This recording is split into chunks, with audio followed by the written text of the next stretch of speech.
2 días antes de mi boda, mis padres me dieron un ultimátum en el vestidor de la iglesia: o sacaba a mi abuelo de la mesa principal, o se iban de mi ensayo y de mi boda. Es un conserje jubilado, dijo mi padre, ajustándose los gemelos como si la frase necesitara plancha. Nos avergüenza. Ese conserje me preparó el almuerzo durante 11 años. Mi familia pensaba que lo peor que podía pasar en mi recepción era que 200 invitados vieran a un hombre de manos callosas sentado junto a la novia. Estaban equivocados. ¿Qué pasó cuando el director general de la empresa de mi padre dejó su copa, se abotonó el saco y cruzó el salón? Te prometo que mis padres nunca lo vieron venir. Y ni yo misma sabía toda la historia. Si crees que quienes te criaron merecen el lugar de honor, quédate hasta el final, porque esta historia no termina donde piensas. Y antes de seguir, sígueme para no perderte el resto. Me llamo Elena Duarte, tengo 29 años. Tenía 7 cuando mis padres se mudaron a la capital. Mi padre había conseguido un puesto en una empresa de transportes con miles de empleados, un edificio de cristal del que hablaba como si fuera una catedral. Mi madre se fue con él a vender casas a otros que también iban subiendo. Yo me quedé con mi abuelo Mateo, solo por un año, mientras nos acomodamos. Un año se convirtió en toda mi infancia. La casa de mi abuelo olía a cera de piso y café negro, y la cena caía en la mesa a las 6 en punto, pasara lo que pasara. Él era el conserje de la escuela primaria, la misma a la que yo iba. Cada noche, al cerrar esas puertas grandes, decía las mismas palabras como una oración con un trapeador de por medio: deja cada lugar mejor de como lo encontraste. Lo dijo cuando derramé pintura en el salón de arte y me quedé a limpiarla. Lo dijo tantas veces que dejé de escucharlo, igual que dejas de escuchar tu propio corazón latir. Mis padres nos visitaban cada 2 meses, y seré justa, nunca se perdieron un cumpleaños. Pero sus visitas se sentían más como inspecciones. Mi padre revisaba mis calificaciones como si fueran cifras trimestrales, buscando la caída. Y cada vez que se iban, mi madre se detenía en el porche y miraba hacia atrás, hacia la casita de mi abuelo, el jardín cuidado, la cerca derecha, como si estuviera evaluando una propiedad que no podía comprar.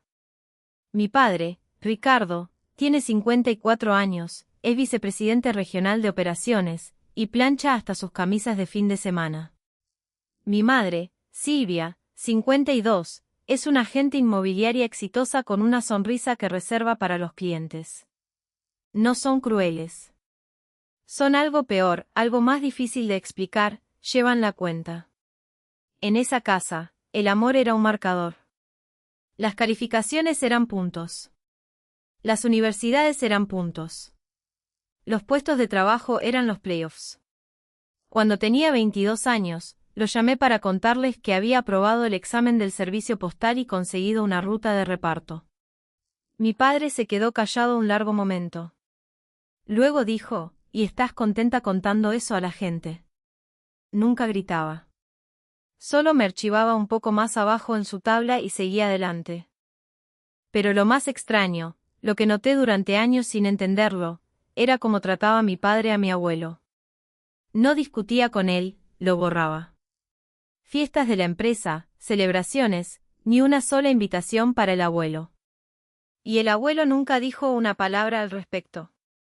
Una vez, en una cena, le pregunté a mi padre por qué. Su rostro se cerró como una cortina metálica. Hay mundos que no deben mezclarse, Elena. Esa fue toda la respuesta. Pasarían 4 años más antes de que entendiera de qué tenía tanto miedo. Diego me propuso matrimonio en plena ruta de reparto, lo cual lo describe perfectamente. Es profesor de historia. Se ríe de sus propios chistes medio segundo antes de tiempo. Queríamos algo simple, 200 invitados como máximo, mi abuelo en la mesa principal, una luna de miel pagada en efectivo. Entonces llegó la cena de compromiso. Después de la ensalada, mi padre deslizó un sobre el mantel como quien cierra un trato. Adentro había un cheque considerable. Para que se haga como es debido, dijo. Mi madre me tocó la muñeca: piénsalo como puesta en escena, cariño. Las bodas son como propiedades en venta, la presentación lo es todo. Dudé. Toda mi vida había gestionado a mis padres, suavizando sus bordes. Una parte cansada de mí pensó, acepta el cheque, mantén la paz. Dije que sí. Y entonces, mientras mi madre servía más vino, mi padre deslizó otra cosa, una carpeta de cuero con una lista de invitados. Esperaba encontrar nombres de primos. Encontré un organigrama corporativo. 26 nombres que nunca había visto en mi vida, y arriba de todos, subrayado 2 veces, el nombre del director general de la empresa. Mi boda se había convertido en un evento de negocios entre el aperitivo y el pastel. Me tomó una semana entender por qué, el puesto de vicepresidencia senior estaba vacante, y mi padre llevaba 20 años posicionándose exactamente un escalón por debajo. Una boda era la única ocasión en la que podía reunir en un mismo salón a un director general, un grupo de mariachis de lujo y su propio apellido, y llamarlo familia. Cedí en la banda musical porque mi madre dijo que sonaba demasiado pueblerino. Cedí en el florista. Diego me miró negociar mi propia boda voice mail tras voice mail y finalmente dijo, con suavidad, sigue llamándolo su evento. Me reí. Entonces llegó el plano de mesas. Encontré a los padres de Diego en una mesa lateral, a mi mejor amiga junto a los baños, y a mi abuelo, el hombre que me enseñó a andar en bicicleta, en la mesa 14, al fondo, junto a la puerta de la cocina, detrás de una columna donde ninguna fotografía llegaría. Llamé a mi madre de inmediato. El abuelo se sienta en la mesa principal. Ella suspiró el suspiro que reserva para los compradores que quieren mármol con presupuesto de laminado. Cariño, la mesa principal es para el cortejo nupcial y los anfitriones. Es más limpio así. Limpio. Anoté la palabra para dejar de escucharla resonar en mi cabeza. Esa tarde fui a ver a mi abuelo, que estaba engrasando las bisagras de su puerta mosquitera porque, en su mundo, un chirrido es una falla moral. Le conté sobre la mesa 14. Él solo se limpió las manos en el trapo que siempre lleva en el bolsillo trasero. He estado sentado en peores lugares, muchacha. No quemes a tu familia por una silla. 78 años, y nunca lo había visto pelear por su propia dignidad. Antes de irme noté su traje bueno, recién de la tintorería, colgado en la puerta del closet. Una vez al año, mi abuelo se pone ese traje y va a lo que llama su reunión de pensión. Volvió esa tarde con una pluma plateada en el bolsillo, grabada con una pequeña brújula. Me pareció cara para una oficina de pensiones. No pregunté. Si quieres entender a mi padre, hay que volver a una cafetería escolar de hace más de 40 años. Mi tía Carola me lo contó entre café, tratando de convencerme de ceder en el plano de mesas. Mi padre tenía 12 años. Mi abuelo era el conserje de una vieja empacadora de carga, y todo el pueblo lo sabía. Un día, un grupo de compañeros de familias acomodadas empapó un trapo del carrito de limpieza y lo dejó caer sobre la bandeja de comida de mi padre. Uno de ellos se acercó y le dijo, «A tu papá se le pasó un lugar». Toda la mesa se rió. Mi padre no dijo nada. Caminó a casa, le tiró la bandeja a mi abuelo como una acusación, y le rogó que consiguiera otro trabajo. Cualquier trabajo, uno de escritorio. Y mi abuelo, con una hipoteca y 2 hijos, dijo lo único que sabía decir, el trabajo es trabajo. Mi padre nunca perdonó esa frase. Cortó céspedes hasta poder comprarse ropa de la que nadie se burlara. Fue el primero de la familia en terminar la universidad. Lleva 40 años asegurándose de que nadie vuelva a tirarle un trapo encima. Me dolió por ese niño de 12 años que nunca conocí. Luego recordé que ese niño tenía ahora 54, y que el hombre al que seguía atacando era su propio padre. Ese domingo, mi madre organizó una reunión familiar, con una presentación de diapositivas. No exagero. En la última diapositiva, con letras corporativas, óptica de la mesa. Mi padre dejó el control remoto y me habló como le habla a una terminal de bajo rendimiento. El director general estaría a solo 4 metros de la mesa principal, cada gerente regional tendría visión directa. Vamos a tener a un conserje jubilado con traje de tienda de descuento. Esa es la historia que la empresa contará el lunes. Le dije, el abuelo se sienta en la mesa principal. Mi padre soltó la frase que claramente había ensayado toda su vida: la gente recuerda al trapeador, Elena, no al hombre. Tomé mis llaves y me fui. Mi padre dijo detrás de mí, tranquilo como un pronóstico del clima: entonces espero que nadie le pregunte a qué se dedicaba. Esa semana mi teléfono no paró de sonar. Mi tía con argumentos preparados. Mi prima con un mensaje sobre mantener la paz con la generación mayor, la misma generación mayor que estaban escondiendo detrás de una columna. Hasta el sacerdote recibió una llamada, amistosa, de mi madre sobre simplificar los elementos familiares de la ceremonia. Entendí la estrategia: no estaban negociando un plano de mesas, estaban reclutando testigos para que, cuando yo cediera, pareciera consenso y no rendición. Y lo peor, estaba funcionando en mí. Entonces Diego llegó a casa y mencionó, como quien no quiere la cosa, que su madre había recibido una llamada de la mía, algo sobre el volumen adecuado para el lado de la familia del novio. Los padres de Diego son maestros jubilados. Mi madre los había tratado como una propiedad más que gestionar. Esa noche dejé de hacer cálculos. El domingo siguiente, los padres de Diego nos invitaron a cenar a todos, incluido mi abuelo, a quien invitaron con una tarjeta enviada por correo. Vi a mi abuelo entrar a una casa donde nunca había estado y ser tratado como un dignatario. El padre de Diego le pidió consejos sobre una gotera. Su madre le pidió que contara otra vez la historia del invierno del 78. En algún momento la puerta mosquitera empezó a atascarse y mi abuelo la arregló en 10 minutos con un destornillador de su camioneta. Nadie se avergonzó. Nadie pidió disculpas por él. Y ahí, con mi plato de comida, me di cuenta: nunca lo había visto relajado en la mesa de mis padres. Nunca, en 22 años. De regreso a casa, Diego me preguntó lo que llevaba toda la noche cargando, ¿y el baile de padre e hija? Miré el camino. La verdad era que todavía planeaba bailar con mi padre. Es tradición, le dije. Solo tienes un padre. Se quedó callado un rato y luego preguntó, ¿y quién te enseñó a bailar? No contesté.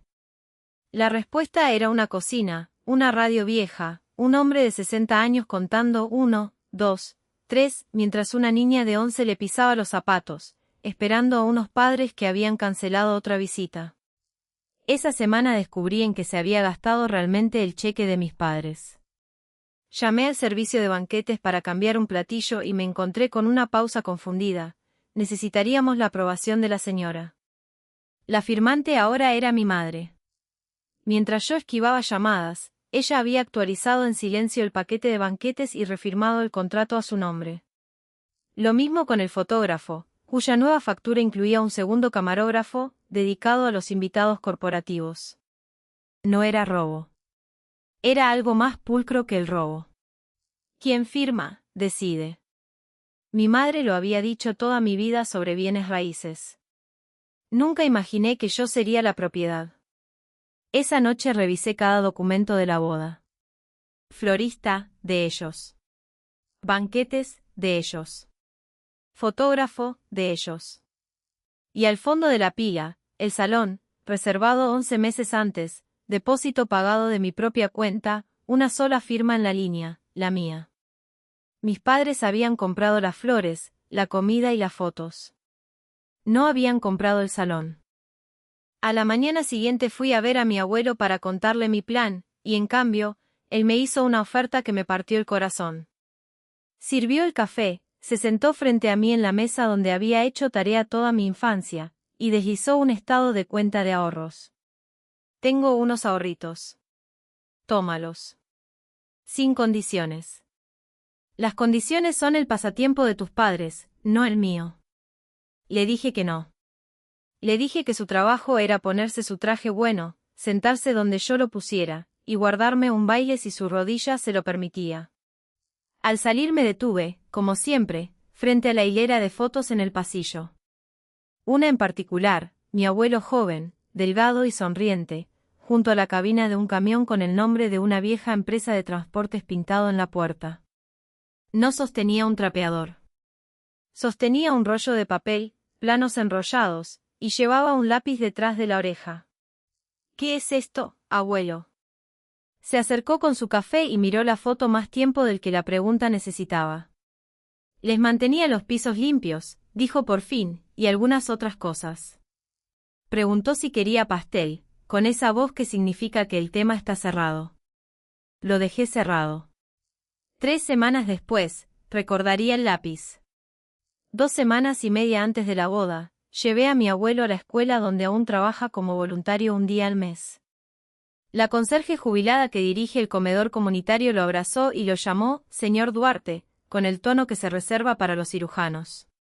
Sobre la puerta del antiguo cuarto de conserjes, laminado y descolorido por el sol, había una tira de papel con la letra de imprenta de mi abuelo: «Deja cada lugar mejor de como lo encontraste». Mientras él reparaba un bebedero, la mujer del comedor me contó entre pastel y chismes: «¿Sabes que el día que se arregla, viene un auto por él? Largo, negro, con chofer». La primera vez le pregunté: «Mateo, ¿quién se murió?». Y se rió: «Nadie, Rosa. Es solo un papeleo viejo que se niega a morir». Un auto con chofer para una reunión de pensión. Guardé ese dato en el cajón mental donde van las cosas que no encajan en ningún lado. Y entonces tomé la decisión que llevaba una semana rondando: era hora de devolver algo mejor de lo que había recibido. A la mañana siguiente fui a la casa de mis padres con mi propio sobre. Adentro, el cheque original, intacto, sin cobrar, y una página escrita a máquina: lo que cancelaba, lo que conservaba. Mi madre leyó el cheque como si fuera un certificado de defunción. «No puedes costear esta boda», dijo. No se equivocaba. Le dije que la nueva boda sería una que yo sí pudiera pagar, que era justamente el punto de las bodas, en los tiempos en que funcionaban. Esa noche, en mi propia mesa, con una pluma de caligrafía barata, hice las tarjetas de lugar a mano, todas, y guardé la de mi abuelo para el final. Tinta café, mis mejores letras, Mateo Duarte, mesa principal. La dejé de pie en la ventana sobre el fregadero, donde la vería cada mañana durante 2 semanas, como un poste que marcaba territorio. El jueves llegó un mensaje de voz de mi padre, plano como un manifiesto de envío: «Nos estás avergonzando frente a la gente más importante de mi vida». Lo escuché 3 veces. Nunca notó lo que acababa de clasificar. Así es como se ve una boda cuando devuelves el dinero. La banda de lujo se convirtió en una maestra de música jubilada tocando un piano vertical afinado por un hombre que le debía un favor a mi abuelo. El muro de flores se convirtió en rosas de 3 jardines distintos de mi ruta de reparto, porque cuando tus clientas de 7 años se enteran de que tu boda se quedó sin florista, empiezan a ofrecer sus jardines como si fuera una causa nacional. ¿Estaba triste por algo de esto? Reviso ese bolsillo y lo encuentro vacío. Mi madre estaba triste por las dos. «Sin nosotros es una comida comunitaria, no una boda», dijo por teléfono, y luego, con su voz de cierre de venta: «Tu padre y yo nos estamos preguntando si podemos asistir a algo así». Ahí estaba, la última carta jugada como al descuido, la asistencia misma. «Espero que estén ahí», dije, y lo decía en serio, y odié decirlo en serio. 2 días después llegó a mi propio buzón una tarjeta de confirmación en papel grueso, con pluma fuente segura: «El director general aceptaba con gusto». El jefe máximo de la empresa de mi padre venía a mí, comida comunitaria. Me reí sola frente al buzón, y luego dejé de reírme, porque mi padre acababa de invitar al único huésped frente a quien no podía permitirse fallar. Mi padre llamó un domingo con su voz de negociación. Ofreció 2 opciones: que el abuelo asistiera solo a la ceremonia y se saltara la recepción, odia las multitudes de todos modos, estaría aliviado, o que viniera a la recepción y se sentara en la mesa 14, ahora reformulada como una gentileza, cerca de la salida, para su comodidad. Le dije: «No odia las multitudes, papá.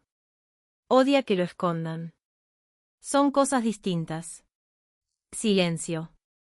Luego, más bajo: «No entiendes lo que le puede costar a un hombre una sola cena». Fue lo más honesto que dijo en todo el año.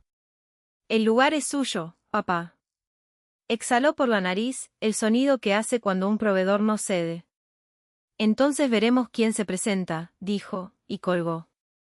2 noches antes del ensayo, encontré a mi abuelo en el porche, pegando la suela de un zapato que cualquier persona razonable habría tirado hace años. Sin levantar la vista dijo, no pierdas a tu familia por una silla. Puedo quererte desde cualquier mesa de ese salón.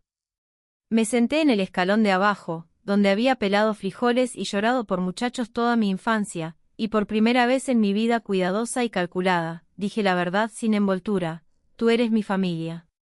Tú eres el que se quedó. El cepillo de pegamento se detuvo. Mi abuelo miró al jardín como si algo ahí necesitara supervisión, se quitó los lentes y los limpió en su camisa durante un largo rato. Así es como lloran los hombres de su generación. Ya va a cambiar el clima, dijo. Seguro que sí, contesté.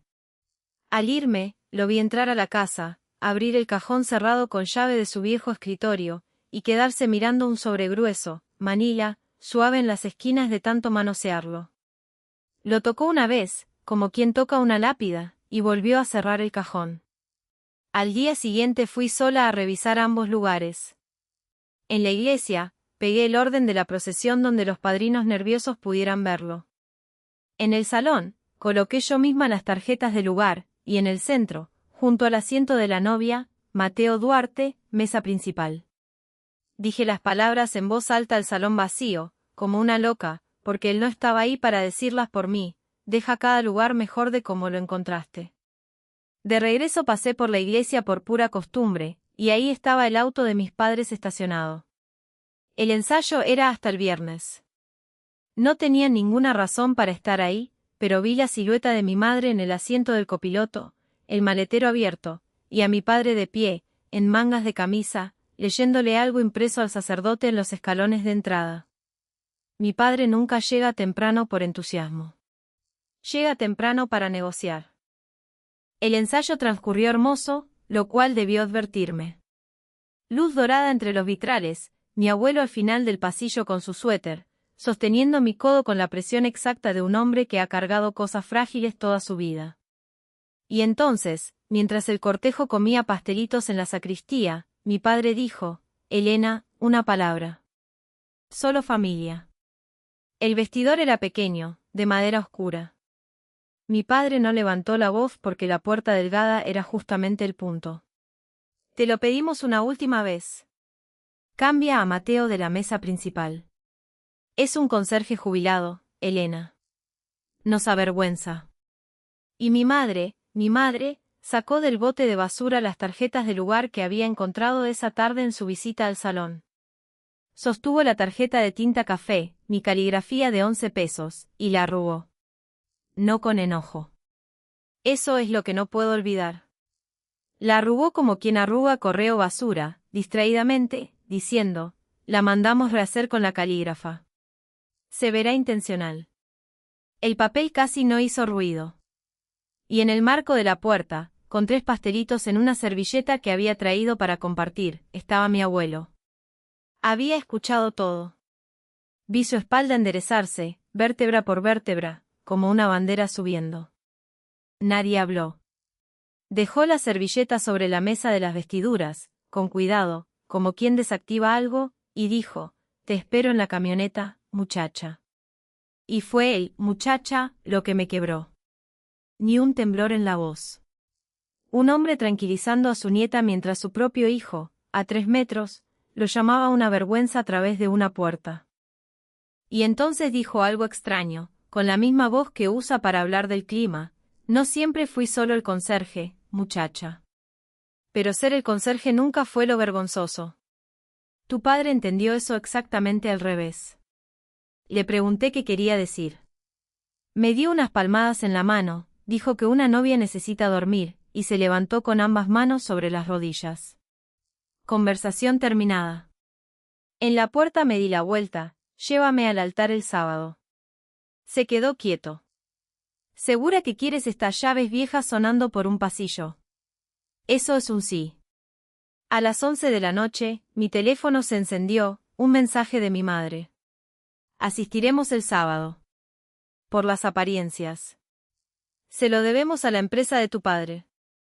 Lo leí 4 veces, y para la 4ª vez casi lo agradecía, porque era la frase más honesta que mi madre había producido en todo el año. El sábado de mi boda amaneció con uno de esos días azules que el otoño regala como disculpa. Mis padres llegaron a la tercera fila, vestidos impecables, con las sonrisas que usan en los volantes inmobiliarios. Su decisión de asistir, supe después, se había firmado unos 11 minutos después de que la confirmación del director general llegara al grupo de chat de la oficina regional. Mi abuelo estaba junto a mí en su único traje bueno, planchado con navaja, zapatos cafés brillando con su propio esfuerzo. El anillo de llaves se había quedado en casa, llevaba solo el llavero de cuero en el bolsillo del pecho, gastado como piedra de río. Por suerte, dijo. 40 años cerrando detrás de todos. Hoy me tocó acompañar a alguien adentro. La ceremonia fue breve y verdadera.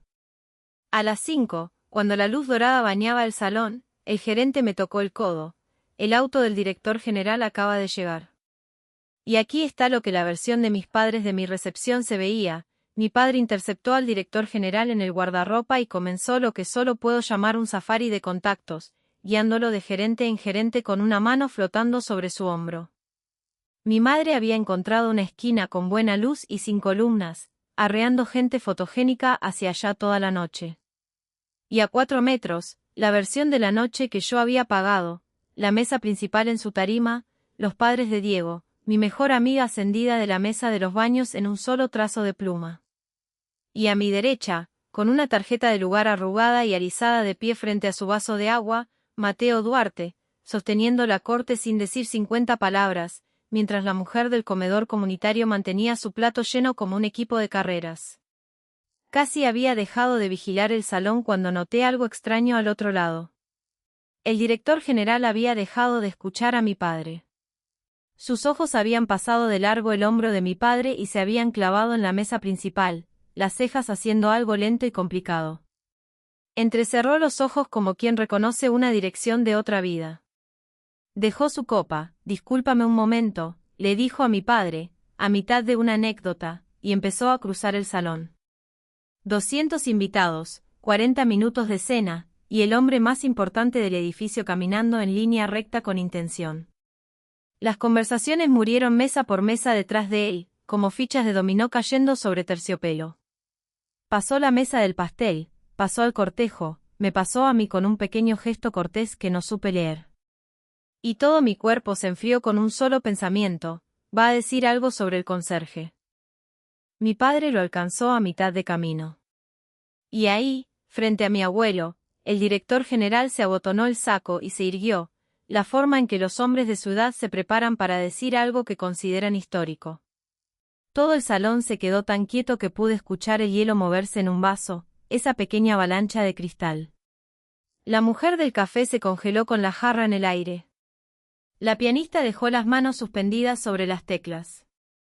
El director general extendió ambas manos, ese saludo de 2 manos que enseñan en niveles a los que mi padre nunca llegó, y su voz llegó hasta las esquinas del salón sin ningún micrófono cerca. Bienvenido de vuelta, fundador Duarte. Eso fue todo. Y fue todo. Vi la frase viajar por mi recepción como el clima. Las mesas de la empresa la escucharon primero y pasaron del silencio educado al silencio eléctrico específico de empleados haciendo cuentas. Fundador. La novia es una Duarte. El vicepresidente de allá es un Duarte. Y el anciano de traje azul marino con la tarjeta arrugada frente a su vaso de agua, el director general acababa de llamarlo fundador, con mayúscula audible. Busqué el rostro de mi padre entre la multitud, y te voy a decir exactamente qué le pasó, porque en mi memoria el título de esta historia es su rostro. Se puso blanco. No pálido, blanco cera, blanco boleto de guardarropa, el color de un hombre viendo 30 años de aritmética desmoronarse en público. Su copa se inclinó en su mano y un gerente le sostuvo el codo. Mi madre, en otra mesa, se había quedado completamente inmóvil, la sonrisa todavía congelada de la última foto mientras sus ojos buscaban la salida. Y mi abuelo. Mi abuelo le estrechó la mano al director general como estrecha la mano de todos, una vez, firme, como un cerrojo cerrándose. Raúl, estás interrumpiendo la ensalada. El director general de una empresa de miles de empleados se rió como colegial, pidió permiso para sentarse, y se acomodó frente a la mujer del comedor comunitario, que le sirvió café con la serenidad de quien ha alimentado a demasiados hombres importantes como para impresionarse por uno más. Lo que el salón recibió después no fue un discurso. El director general, de pie con su taza de café, pidió permiso a la novia con una pequeña reverencia, y le dio a mi boda 60 segundos de historia empresarial que no existe en ningún folleto. Hacía casi 40 años, la empresa original estaba a 90 días de la quiebra, y un conserje de mantenimiento al que nadie le había preguntado nada se quedó hasta tarde una noche y rediseñó todo el sistema de rutas regionales en el reverso de papel de embalaje. El esqueleto de todo lo que la empresa sigue operando hoy. El dueño original tuvo el buen sentido de escuchar. El conserje se volvió socio silencioso. Y cuando la empresa se reorganizó años después, ese socio vendió su parte operativa pero conservó su participación accionaria a través de una sociedad, tomó el título honorario de presidente emérito, y pidió solo una cosa a cambio, que su nombre se mantuviera fuera de todo esto. El fundador original quería una historia de hombre hecho a sí mismo, para los clientes, dijo el director general, y Mateo quería llegar a casa a las 6. Ambos consiguieron lo que querían. Con el fundador original ya fallecido, esa vieja promesa merecía, por fin, ser revelada. Me reúno con él una vez al año, dijo el director general, alzando su café hacia mi abuelo.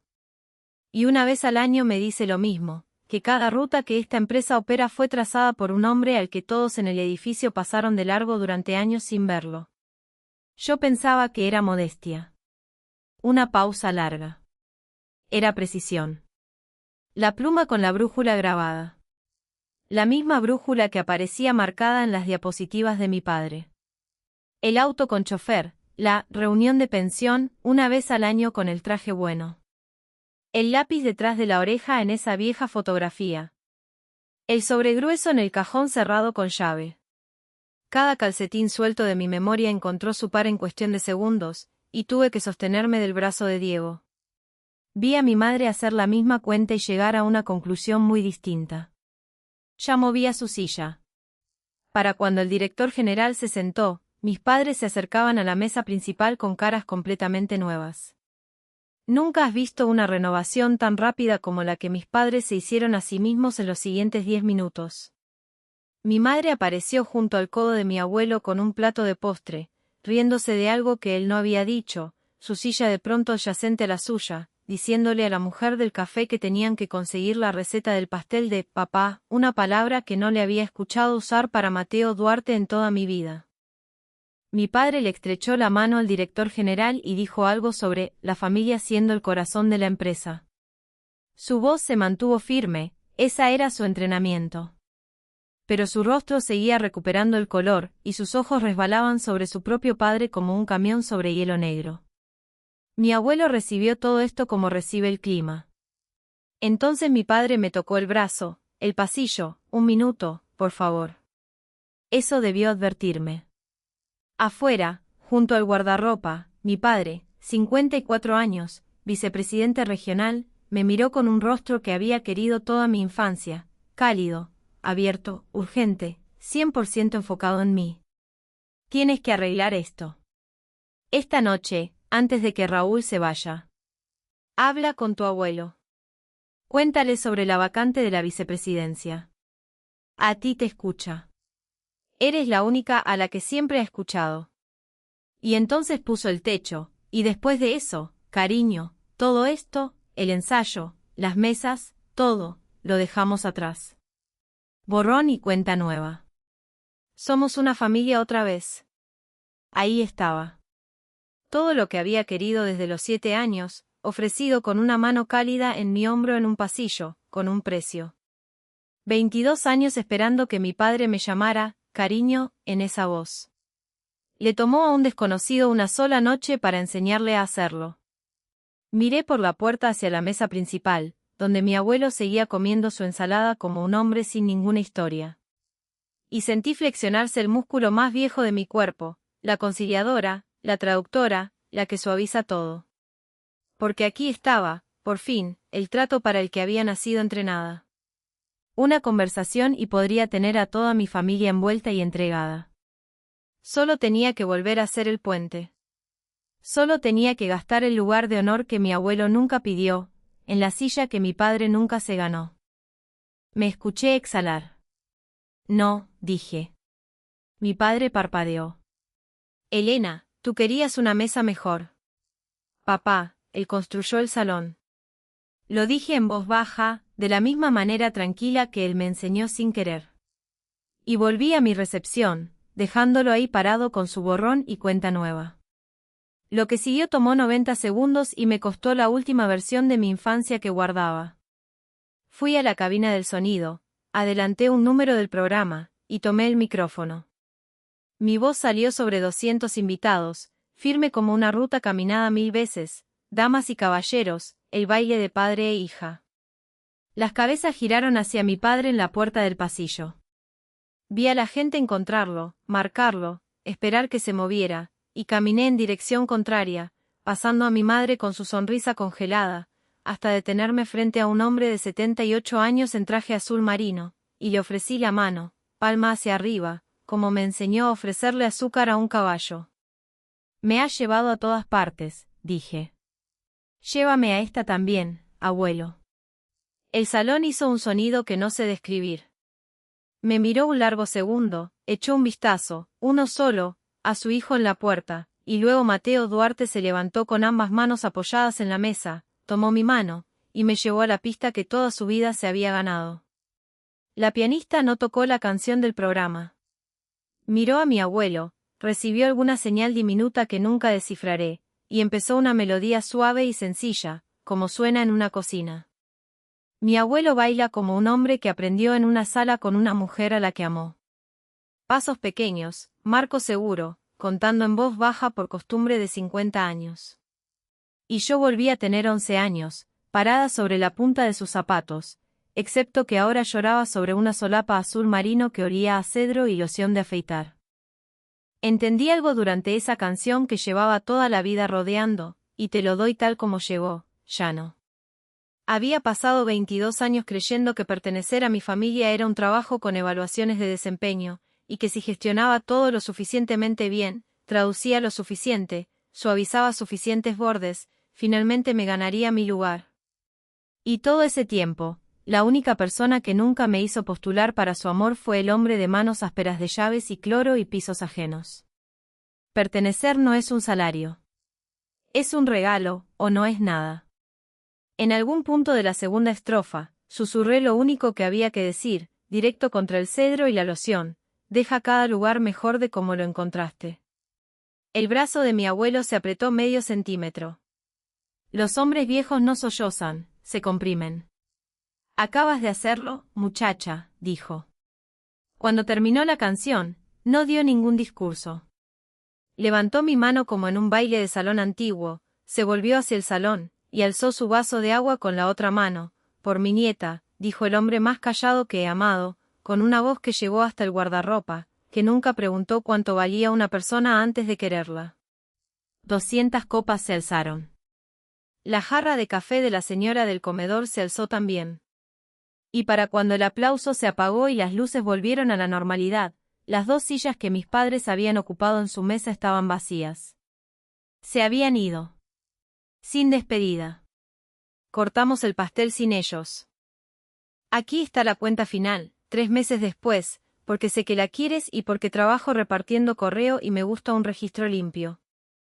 El lunes después de la boda, mi abuelo me invitó a comer y me ofreció, sobre un plato de guiso, poner un fideicomiso a mi nombre, al de Diego, para la casa que rentamos. Le dije que no y quiero que entiendas que no fue orgullo ni enojo ni un gesto. Fue que finalmente entendí lo que había estado haciendo durante 30 años, sentado sobre una fortuna en una casa de 2 habitaciones con una puerta mosquitera sin chirridos. El dinero nunca fue el punto de él, y no iba a hacerlo el punto de nosotros. Conservé las 2 cosas que ya había aceptado, el baile y el desayuno de los domingos. Ese año hizo una sola cosa pública con el dinero, una beca completa cada año para hijos de conserjes, cocineras, choferes y jardineros del distrito escolar. Hizo que prometieran no poner su foto en nada. En cuanto a mi padre, a nadie lo despidieron. Así no funciona nada de esto. Y honestamente, es mejor así. Sigue estacionando en el mismo lugar, trabajando un escalón debajo de una silla en la que probablemente nunca se sentará ahora. Nadie lo castigó. Las historias simplemente se corrieron. El ensayo, la salida, la recepción. Y resultó que la óptica era, después de todo, la única cosa en la que siempre tuvo razón. Me escribió un correo en noviembre. 2 líneas, sin asunto, no lo sabía. Eso no es excusa. Lo he leído más veces de las que admitiré. Todavía no he respondido. Y aquí está lo que mi terapeuta y mi abuelo coinciden, por primera vez, no le debo una respuesta en el horario de nadie más que el mío. La puerta no está cerrada con llave. Simplemente ya no es mi trabajo mantenerla abierta. Y nunca lo fue. Seguimos haciendo el desayuno de los domingos, 7:30, en su cocina. Hace 2 semanas lo encontré lavando mi taza de café antes de que terminara de tomármelo. Costumbre de toda la vida. Le dije que el lugar estaba bien tal como lo encontré. Se rió hasta tener que sentarse. En el borde de su ventana, bajo un frasco lleno de plumas, hay un pequeño rectángulo de cartulina con una marca de pliegue en el centro. Tinta café. Mis mejores letras. Lo conservó. Mi abuelo fue dueño de casi la mitad de una empresa durante 30 años y nunca la usó para comprar a una persona. Mi padre persiguió un título durante 30 años y casi vendió a la suya. Así que si te llevas algo de mi boda, que sea esto, el lugar de honor nunca se trató de lo que cualquiera de los 2 hombres tenía, porque la dignidad no es el nombre en la puerta de tu oficina. Es lo que dejas en cada lugar que te confiaron limpiar. Si alguien en tu familia confundió alguna vez un título con el valor de una persona, cuéntamelo en los comentarios. Los leo todos. Y dime, ¿quién se ha ganado el lugar de honor en tu mesa? Sígueme si quieres más historias de gente callada que, al final, dice la verdad en voz alta.